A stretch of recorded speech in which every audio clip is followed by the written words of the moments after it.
आप जब संक्षेपण लिखोगे तो लगभग 30 शब्दों में लिखना होगा, यानी कुल शब्द का 1/3 लिखा जाता है।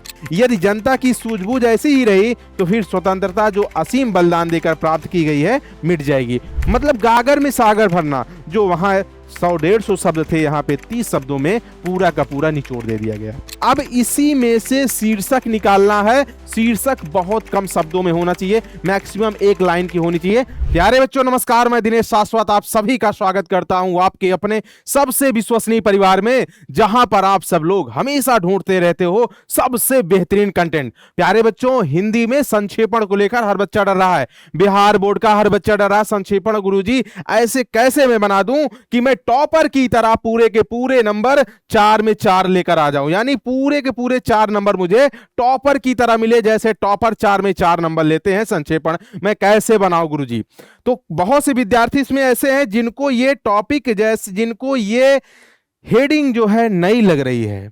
क्यों घबरा रहे बच्चों? दिनेश शाश्वत आपके साथ है, पीडब्ल्यू परिवार आपके साथ है। जैसे जैसे बताऊं उसी तरीके से कॉपी को आप डिजाइन कर देना, उसी तरीके से कॉपी में आप लिख देना। मात्र ये 5 मिनट की वीडियो 4 नंबर पक्का दे देगी, और आपको पूरे के पूरे नंबर कैसे मिलेंगे? टॉपर की तरह। यानी जब आपकी कॉपी टॉपर की तरह रहेगी तो नंबर भी टॉपर की तरफ। वो दिन देर नहीं जब आप स्टेट टॉपर और डिस्ट्रिक्ट टॉपर बनने वाले हो। तो प्यारे बच्चों आप सब लोग ध्यान देना, संक्षेपण कैसे आपको एग्जाम में मिलेगा, यानी परीक्षा में जब बैठोगे, परीक्षा हाल में बैठोगे तो हिंदी की कॉपी में सबसे लास्ट प्रश्न देखोगे, संक्षेपण रहेगा 4 नंबर का, और उसमें 2 संक्षेपण दिया जाएगा, 2 में केवल 1 करना रहेगा, 2 में केवल 1 करना रहेगा, जो आप अच्छे से लिख सकना, जो आपको शब्दावली आसान लगेगी वही लिखना, ठीक है, जिसमें अच्छा लिख सको।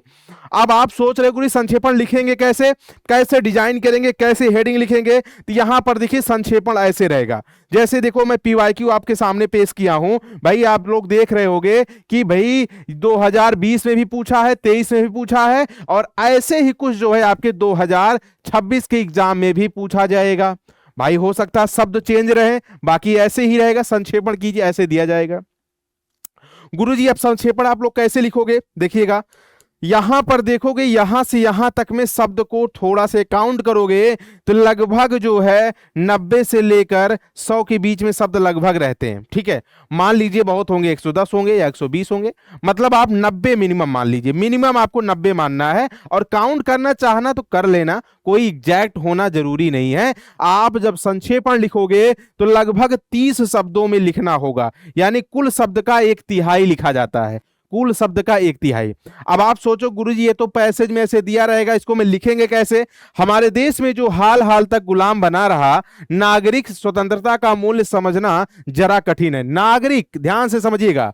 अब यहां पे नागरिक, जो आपको इंपॉर्टेंट शब्द लगे उसको थोड़ा से अंडरलाइन कर लेना, जिसे समझने के लिए, ठीक है ना।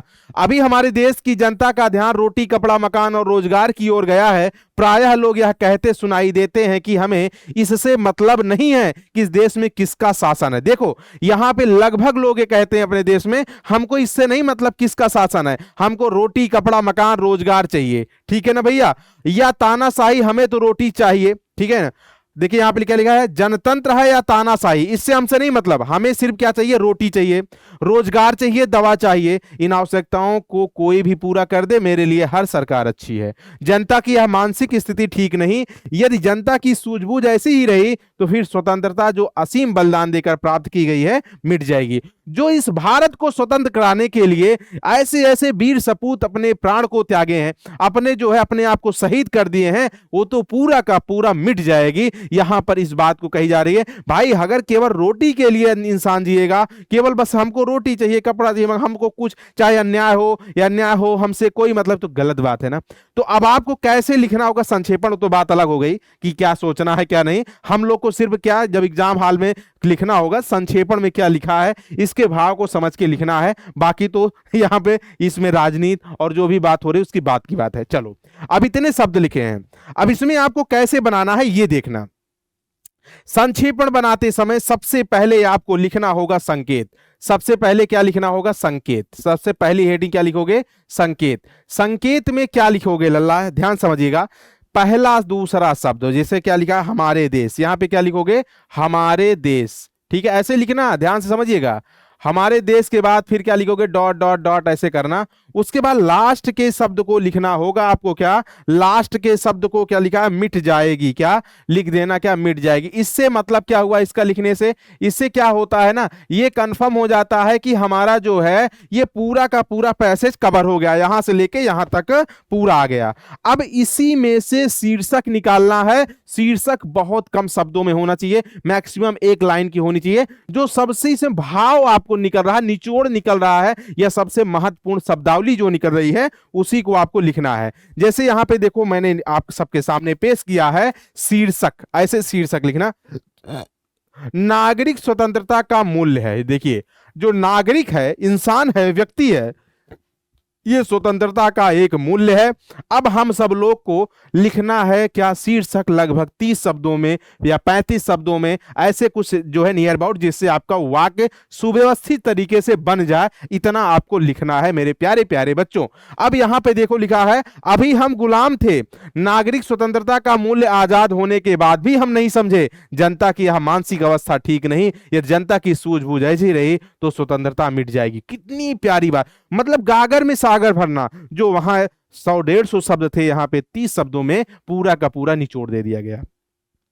अगर ऐसे कॉपी लिखोगे तो आपको पूरे के पूरे मिलेंगे 4 नंबर। ये मैं आप सबके सामने कॉन्फर्म बता रहा हूं प्यारे साथियों, ऐसे डिजाइन करना जिससे आपको पूरे के पूरे नंबर 4 मिल जाए। जैसे आप देख रहे हो नागरिक, यहां पे ये हेडिंग जरूर लिखना दोस्तों, और ये हेडिंग जरूर लिखना, आप सबसे रिक्वेस्ट कर रहा हूं। और ये तो आपका संक्षेपण है, ठीक है ना, ये क्या है, संक्षेपण है। तो आप सब लोग ऐसे लिखोगे पूरे के पूरे 4 नंबर मिलेंगे। आप सब लोग को कैसी लगी वीडियो कमेंट करके जरूर बताना विद्यार्थी। आप सबके लिए ना एक देखो क्वेश्चन में लेकर आया हूं, ज्ञान का समस्त भंडार पुस्तकों में रहता है, 2022 का पीवाईक्यू है, ये भी ध्यान देना। आप सब लोग को इसे बना के जो है ना मेरे पास भेजना है। प्रत्येक व्यक्ति इनसे अपनी रुचि के अनुसार ज्ञान प्राप्त कर सकता है। संगीत, नृत्य, चित्रकला, लघु कथा, कविता, कहानी, उपन्यास, विज्ञान, इतिहास। आप सब लोग को इसको पूरा पढ़ने के बाद जैसे पहला मैं संक्षेपण बताया, ऐसे ही संक्षेपण बनाना है। यहां पे संकेत लिखना, पहला हेडिंग, और उसके बाद में संकेत में पहला शब्द और लास्ट शब्द डॉट डॉट करके। पुस्तकों का महत्व, ये है आपका क्या, संक्षेपण है। प्यारे विद्यार्थी आपको तीसरा, ये आपके लिए प्रश्न है, तीसरा प्रश्न है, ठीक है, इसको बनाना है। उसके बाद फिर जो है एक प्रश्न यहां पे है, ये चौथा। ये आपको क्या करना भी है, स्क्रीनशॉट कर लेना, बनाकर भेजना। देखो 2020 और 23 में पूछा गया। अच्छा ये तो मैं बता दिया, ये तो आपको मैं बता ही दिया, अभी पहला ही था, ठीक है, ठीक, कोई बात नहीं। तो प्यारे विद्यार्थी आप सब लोग बताना कैसी लगी क्लास। ये क्लास वीडियो बेहतरीन होगी, पूरे के पूरे 4 नंबर मिलेंगे। बिहार बोर्ड का हर विद्यार्थी जो भरोसा किया है इन कंधों पे, आप सब लोग को बताऊं मेरे प्यारे प्यारे विद्यार्थी, बिहार बोर्ड का हर बच्चा हिंदी में पाएगा पूरा का पूरा नंबर। चाहे वो गद्य खंड हो, काव्य खंड हो, व्याकरण हो, सारी में क्लास की छोटी छोटी video, class video, topic video में बना बना के आप सबके लिए रिकॉर्डेड में इसीलिए डाल रखा हूं, जिससे आप सब लोग को कम टाइम में, कम समय में पूरे के पूरे प्योर कंटेंट मिल सके। तो विद्यार्थी आप सब लोग देर ना करें, आप सीधे स्क्रॉल करो नीचे, आपको निबंध लेखन, पत्र लेखन, संक्षेपण आपको मिल ही गया। और गद्य खंड, काव्य खंड और व्याकरण के, चाहे वो विशेषण हो, चाहे वो वर्णों का उच्चारण स्थान हो, चाहे वो लिंग वचन काल हो, कारक हो, कुछ समास हो, कुछ भी हो, सब के वीडियो आपको इसी चैनल में मिलेंगे। आप सब लोग 2 चैनल याद रखना, PW Bihar board English medium, PW Bihar board वाला 11-12, मतलब हिंदी मीडियम इंग्लिश मीडियम, दोनों पर वीडियो मेरी ही आपको मिलेगी। और एक बात, बहुत जरूरी बात आपके लिए, चाहे इंग्लिश मीडियम का बच्चा हो, चाहे हिंदी मीडियम का बच्चा हो, चाहे आर्ट का बच्चा हो, चाहे कॉमर्स का बच्चा हो, हिंदी का सिलेबस सबके लिए सेम है। इसलिए आप सब लोग बिना देर किए पूरी क्लास पढ़िएगा। मिलते हैं आप सभी को नेक्स्ट वीडियो में। आप सभी के लिए बहुत बहुत धन्यवाद। प्यारे बच्चों कैसी लगी वीडियो एक बार कमेंट में जरूर बताना। मैं अपनी वाणी को मां सरस्वती के चरणों में समर्पित करते हुए आज के लिए इतना ही। आप सभी को बहुत बहुत धन्यवाद मेरे प्यारे बच्चों।